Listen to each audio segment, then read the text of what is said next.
How are you? Good, how are you? Good, thanks. So you mentioned Donald Trump's crypto endeavor. So could you tell me a little bit more about that and how that makes him corrupt?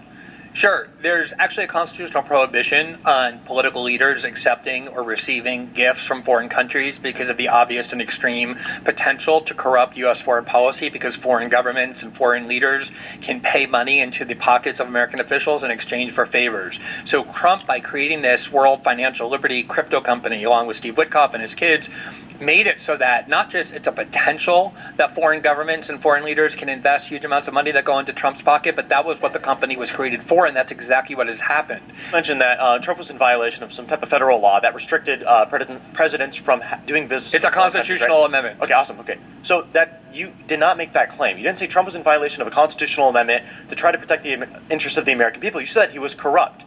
So you haven't shown any type of reason of why Trump is corrupt. No, the constitutional amendment is called the...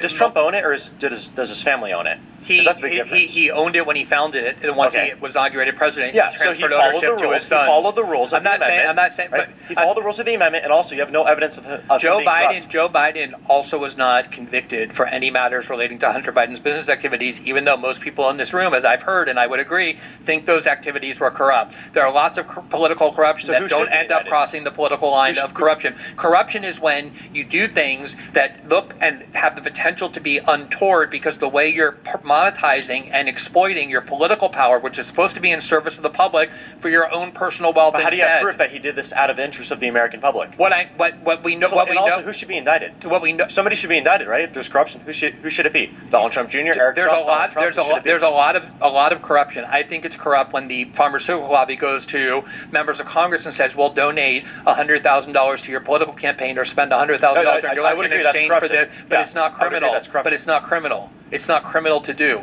And so there's all kinds of corruption, unfortunately, in our system that has been legalized. Okay, so we both agree Trump didn't break the rules. He gave the company based on sons, no. Right? I think we need we need an investigation to see exactly what happened. But based on what we know in the public, just the mere fact that Trump is creating a company, 4 days before he's been massively enriched. He's been massively enriched by these transactions. During his first presidency, his net worth actually went lower than when he originally was inaugurated in 2017. It's like about 3 times greater now than it was when he sought the presidency in 2016. Yeah, because the inflation happens, time goes on, and also Biden was president. Because he got billions of dollars from the Persian Gulf dictatorships with whom he's closest in his presidency. During his term from January 2017 to January 2021, Donald Trump's net worth went down. During the Biden administration, his net worth went up, most likely because of inflation, because the Democrats were rampant with printing money.